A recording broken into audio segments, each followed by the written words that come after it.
Hey everyone, this is Brian from the Tennis IQ podcast. Josh and I hope that you are enjoying the content and discussions that we put out week after week. If you'd like to support the podcast and help us to continue to produce quality episodes, please visit our Patreon page at patreon.com/tennisiqpodcast/membership. Currently, we have 3 tiers of support: the fan level at $3 per month, the supporter level at $7 per month, and the champion level at $20 per month. Benefits of joining the Tennis IQ podcast community include episode transcripts, participation in book club discussions, and access to monthly masterclasses with me and Josh. For more on these benefits of support, head on over to our Patreon page at patreon.com/tennisiqpodcast/membership. Thank you so much. And now, on to the show.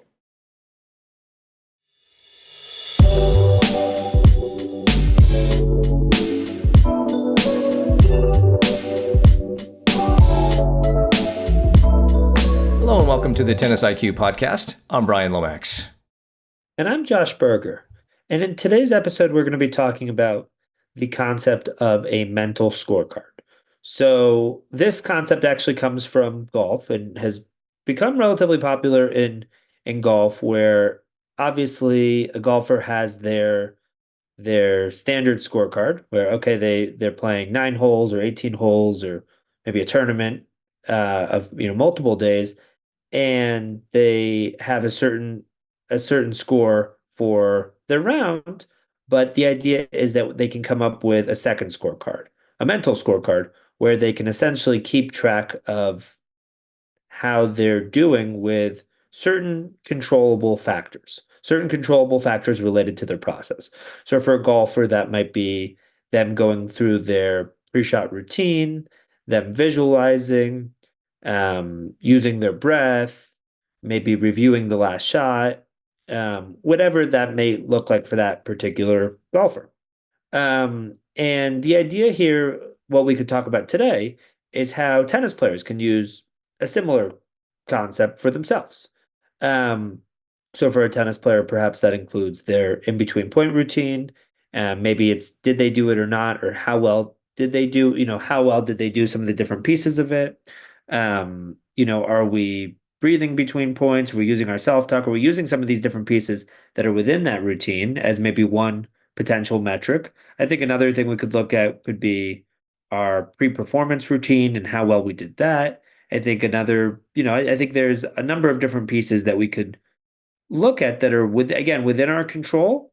Also things like decision making, how well are we paying attention to our opponent, trying to identify strengths and weaknesses, things like that. So a number of different factors within our control related to our process that we can really try to emphasize and prioritize and really try to pay attention to and sort of grade ourselves on those things. And at the end of the day, can it be more about that than just the result itself? So that is a little bit about the idea to sort of get things started a little bit. But Brian, wanted to see wanted to see where you wanted to start with this particular topic.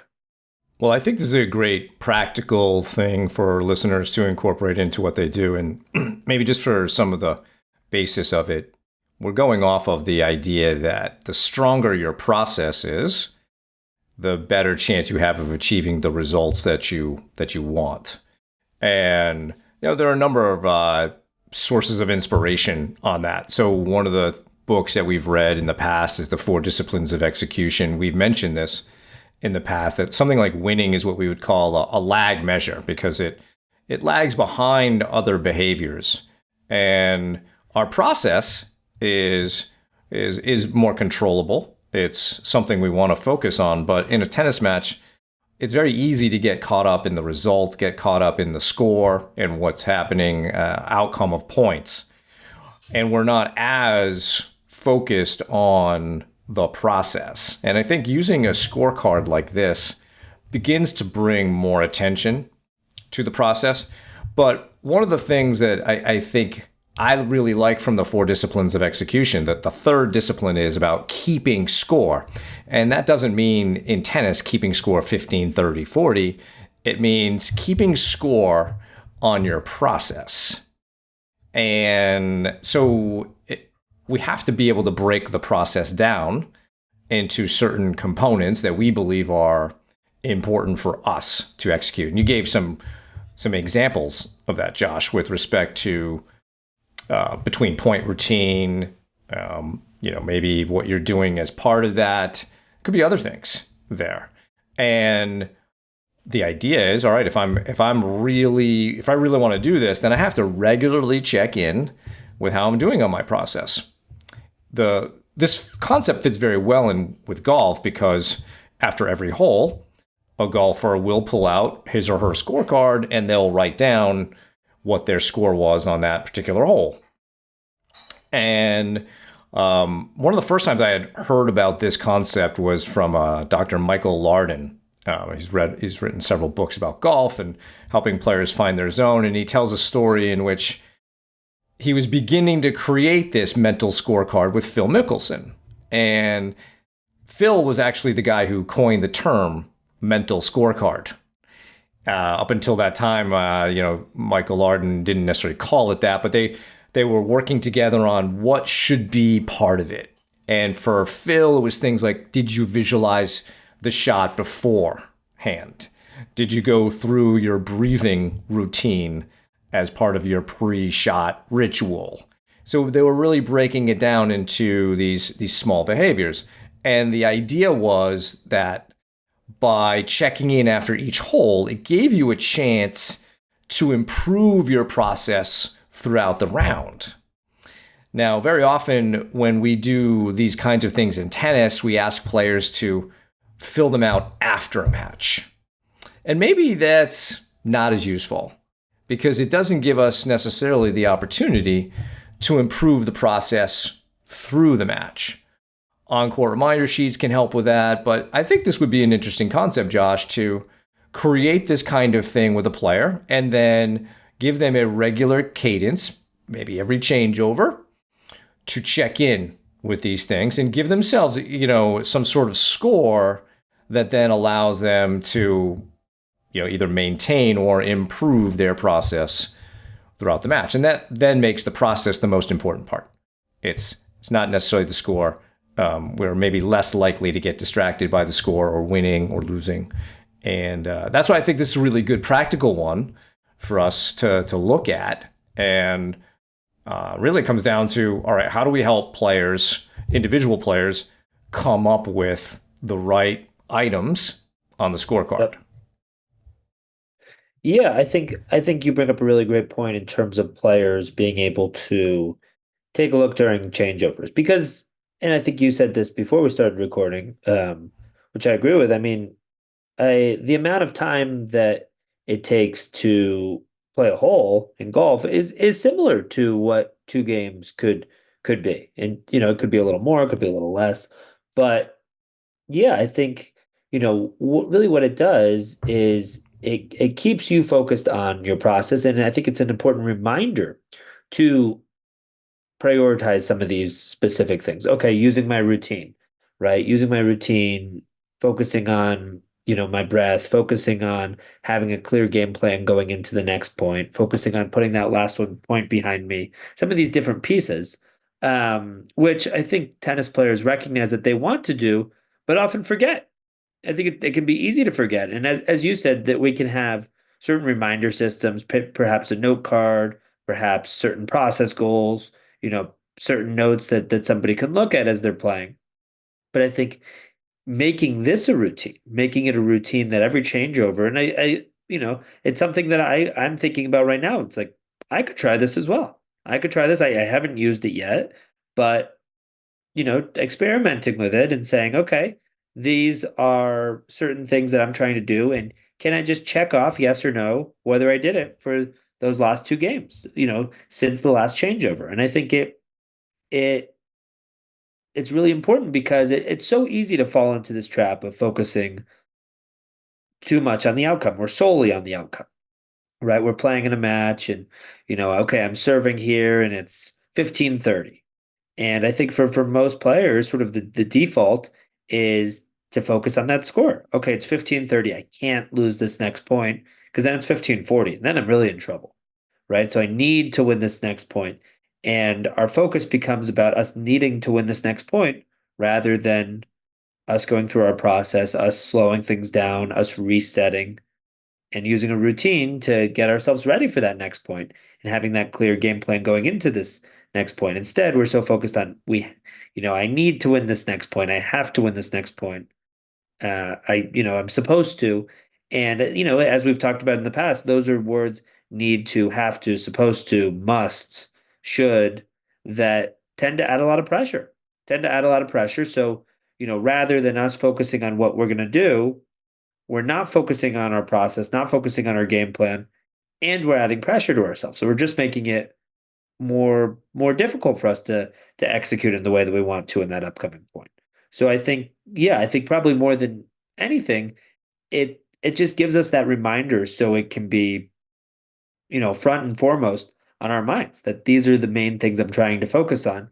And I think if, as we've talked about so many times, if we're able to focus on our process and able to not just focus on it, but able to really master our process and really do it in the best way we possibly can, we're going to perform well. Does that mean we're going to win every match? No. Does that mean we're always going to feel like we played great? No. But more often than not, that's going to lead to the types of the types of play that we want and more of the types of results that we want. So I think a good way for players to begin to figure this out is, understand that when we're playing tennis, to me, there are two things that we're doing. We're playing points and then we're managing time between points. So if we look at playing points, what is our ideal game? What is our A game? What are and there are probably strengths that go in with that. There are probably things like decision making, footwork, effort, intensity. And I think it's really deconstructing for yourself what is the process of a great point for me.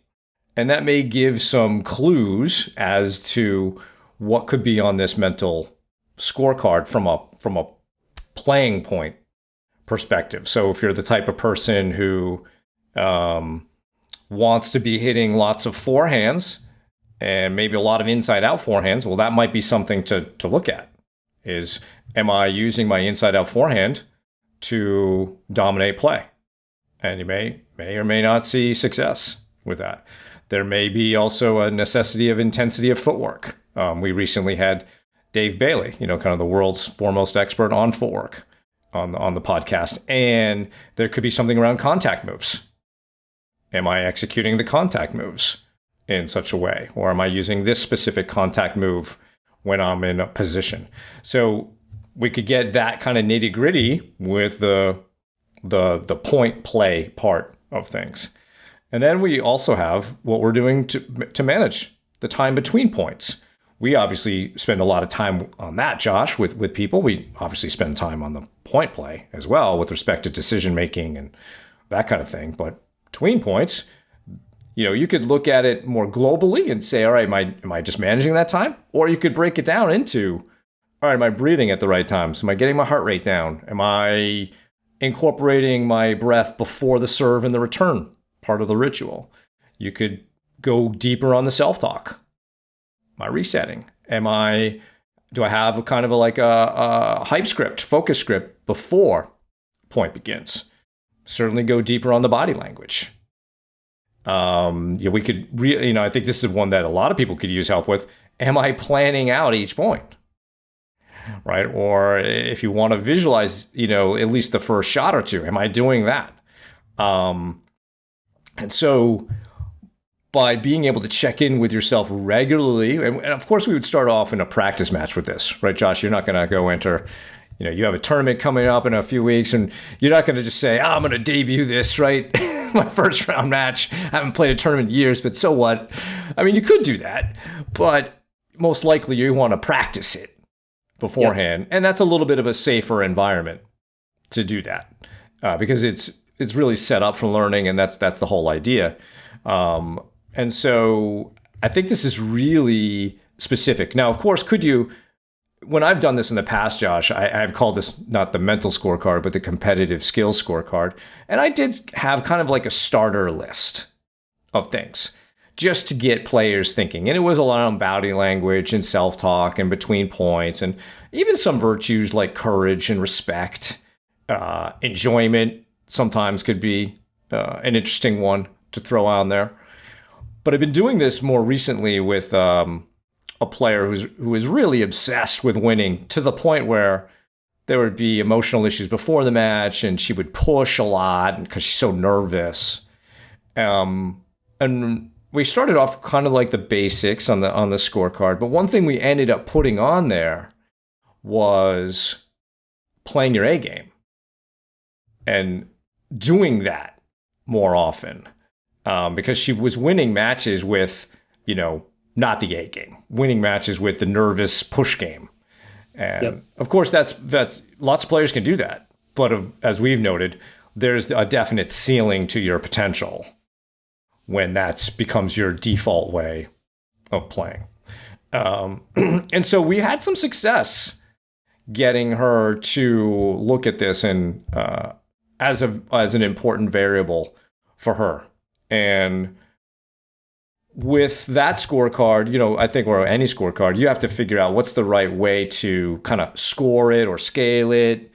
Is it 1 to 5? Is it 1 to 10 or 100? Is it simply yes or no that you're doing it? Or, with this player, we actually used grades because she's 14 and she's in school. She does well in school. She likes school. So we used that as a means of getting her to focus on something different than numbers. I think the numbers for her were less relevant, didn't mean as much, but A, B, C, D, that meant something to her, right? She's in a world and where that's pretty meaningful. So we've had some success with that, especially over the first few weeks when we were able to regularly check in on it. So I don't know if you have some thoughts, Josh, about other ways of customizing this scorecard for players. Yeah, I think if we're trying to help players be more process oriented, sort of three, we could break it down into the pre-match, during match, and post-match. And we could come up with ahead of time, right? Not when we're in the heat of the moment, but ahead of time we could come up with, okay, what are some of those main controllable things that I need to focus on in each of these periods of time? So maybe pre-match, that is, I want to jump rope. And maybe it's I want to, go through some sort of visualization process, whether that's maybe a highlight reel of some of my best performances and best shots and things like that. Maybe it is some sort of visualization script and I have the recording of it and I'm using that. Maybe there's other things relating to the pre-match time. Maybe there's certain things related to the post-match, sorry, to the during match time, and then to the post-match time in terms of having a reflection process. And I think that, we could go through really stage by stage by stage and think about, okay, am I did I master my pre-match? Did I master everything that I wanted to do going into the pre-match? And there is something satisfying about checking something off and saying, I did that, even if it's small, right? It actually reminds me of a famous talk called make what is it? Make your bed. Which is I think it's from William McRaven, Admiral William McRaven, and it's just called Make Your Bed. And it's like, okay, can we start with something small, simple, basic to start our day, right? Doesn't take particularly long, but and it might seem relatively insignificant to some.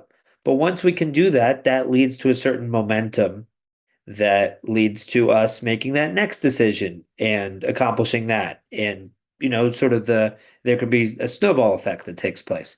And I think the same is here, where the same is true here, where if we can, master the warm up and give ourselves credit for that and acknowledge that and catch ourselves doing things right with our warm up, with our pre-match time, then that can lead to the during the match. and trying to make sure that we're doing things right during the match, whether that's our routine, whether that's hydrating in a certain way, whether that's maybe eating certain snacks as we play that we've planned out.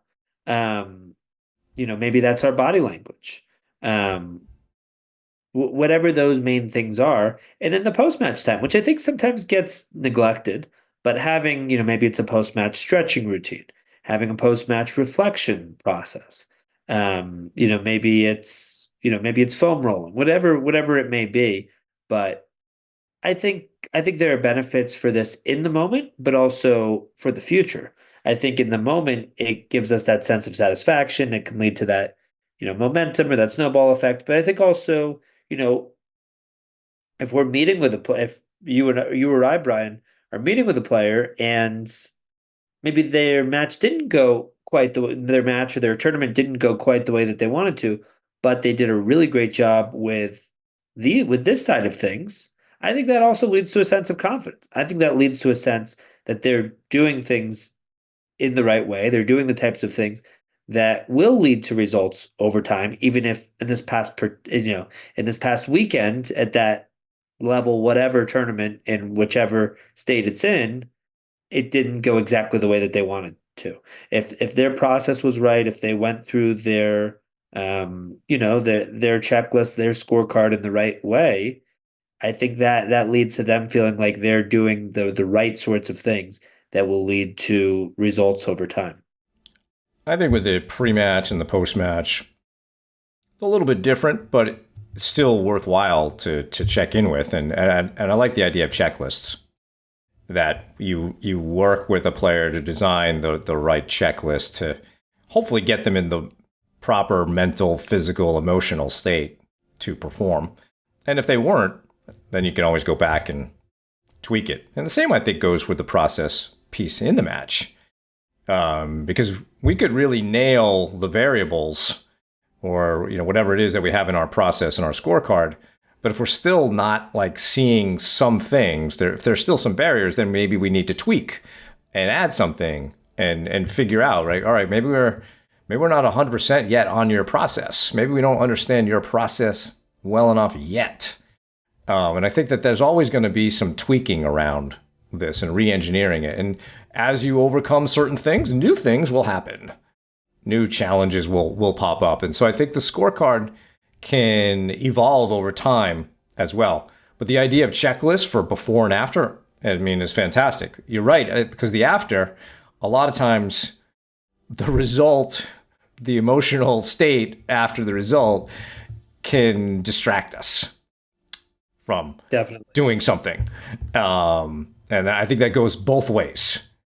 And it's about you making sure you hit your post-match routine with whatever that is. And the pre-match, same thing. Getting that checklist done, and doing it to the best of your ability so that you set yourself up for that.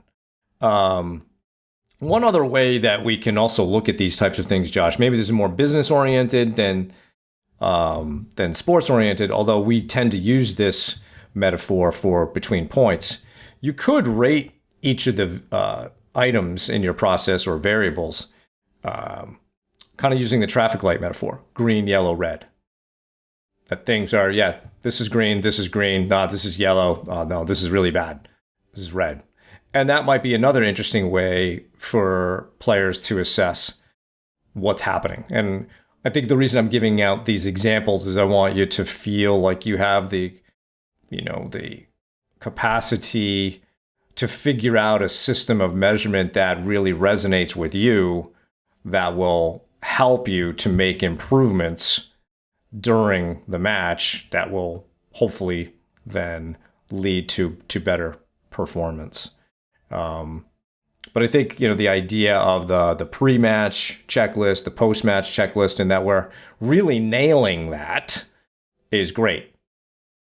The more matches that you nail that, the more matches that you get great at that, the more confidence you're going to be building in yourself, before and then between matches. So that you then go into the next match knowing, all right, yeah, I know exactly how to prepare. I've got this checklist. I go through that. I know what I'm doing during a match. I've been working on my process.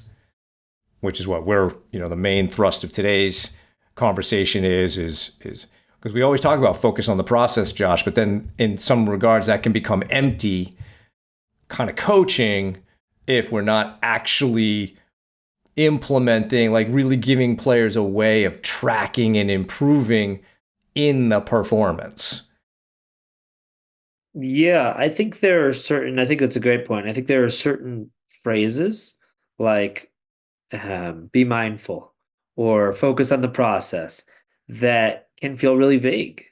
And instead of actually giving somebody something specific to focus on, like maybe specific process goals or or like this scorecard, for instance, where we're left with these sort of platitudes of trying to just focus on the process, but it's like, well, what is the process anyways?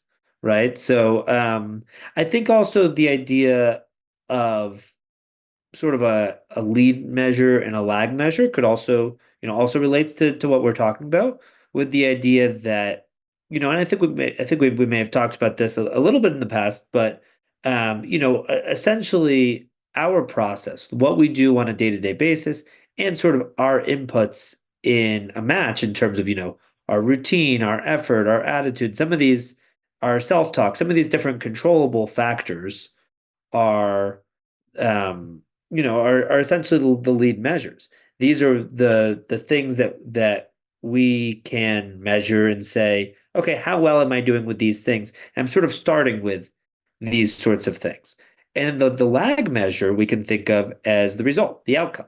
And the idea is that us putting in the work, us improving our lead measure over time leads to those sorts of lag measures that we want. So our by us improving on our process, mastering our process, lead over time leads to the types of outcomes and results that we want, but it doesn't that doesn't always necessarily take place at the same time.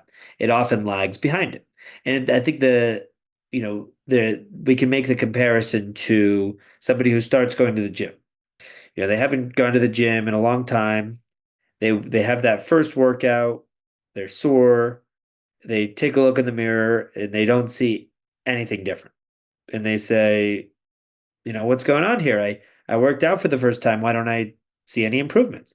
And that we know is an example of a lag measure where it lags behind the what we're putting in, right? It lags behind the process that we're putting in.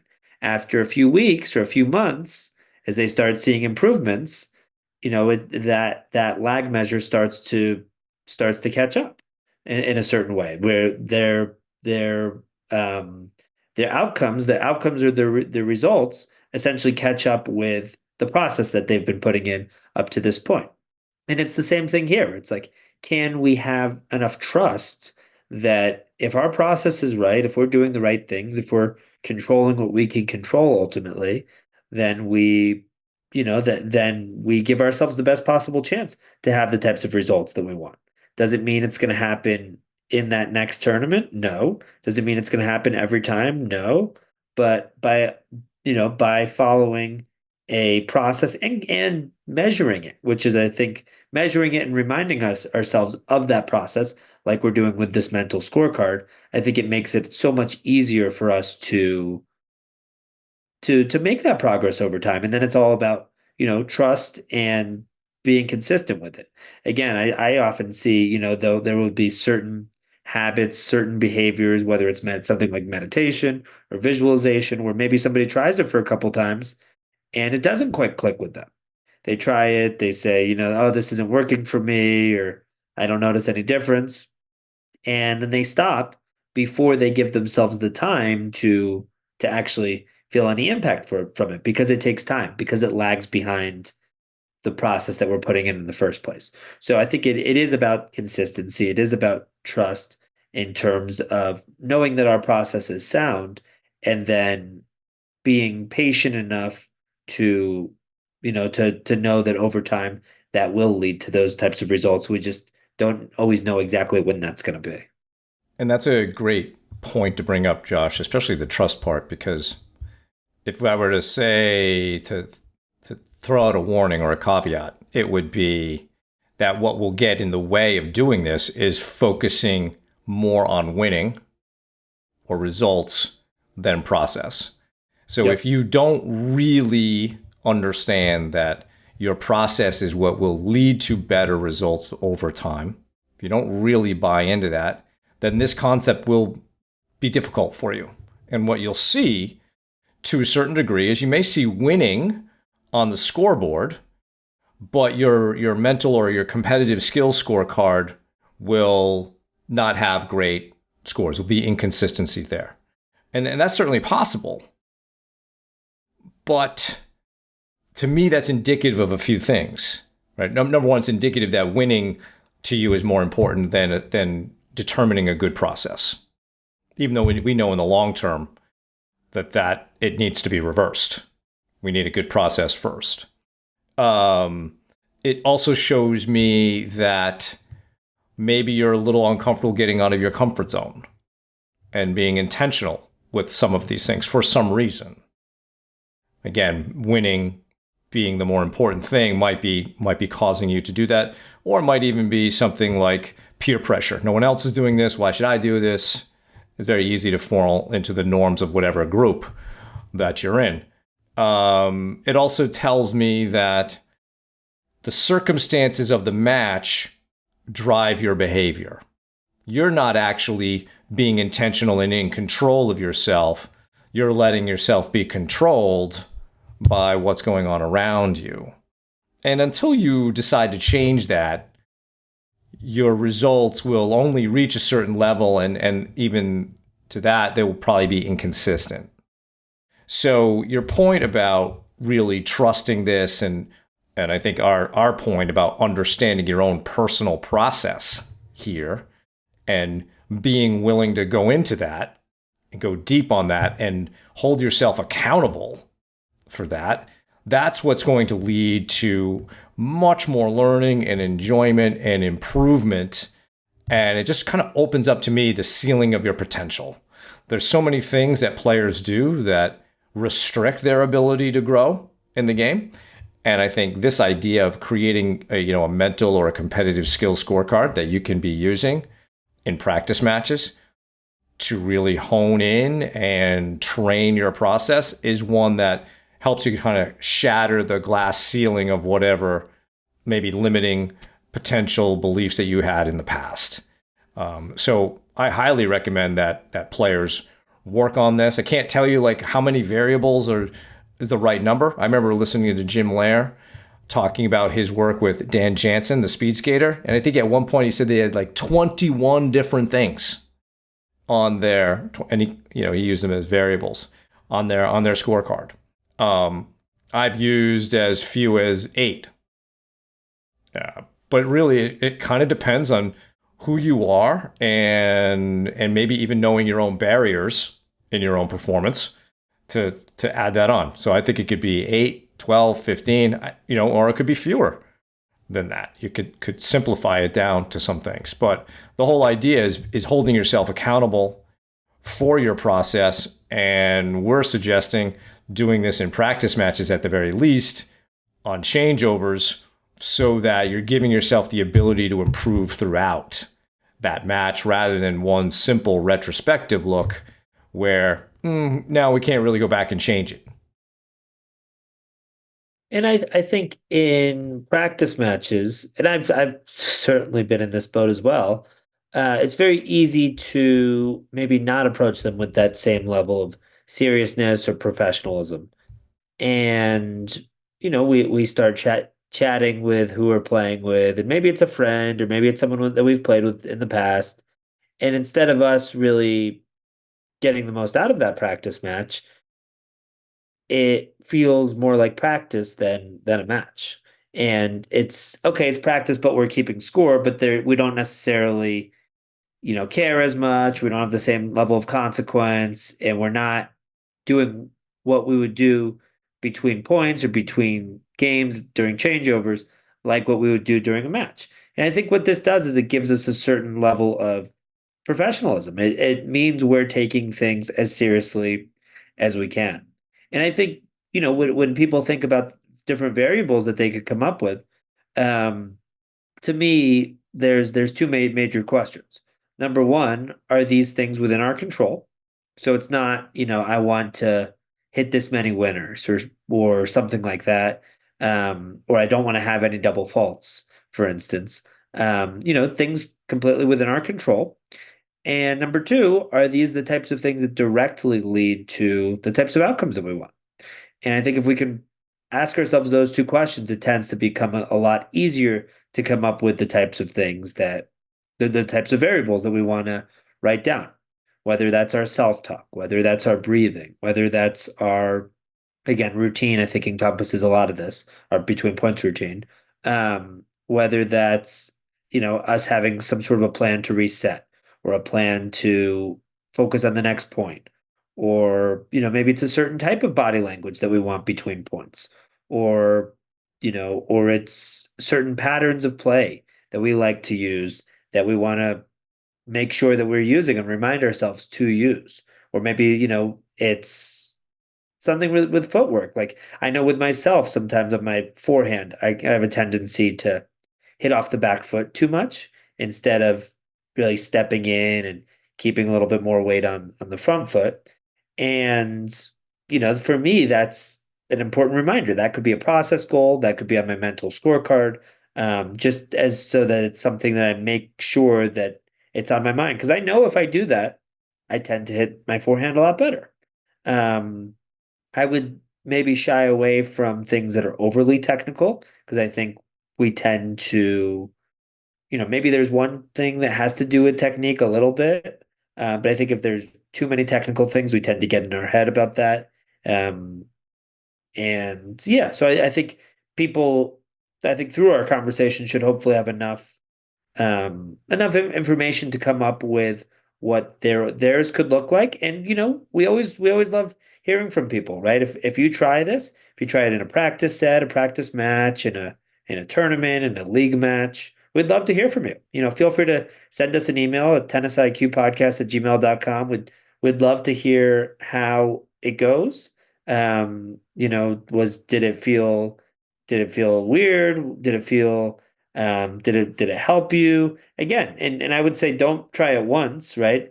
Can it be a routine where over time this is something that we're using and this becomes a part of our process as well. Just like we're trying to focus on our process with this exercise, it actually becomes us using it becomes a part of that process at the same time.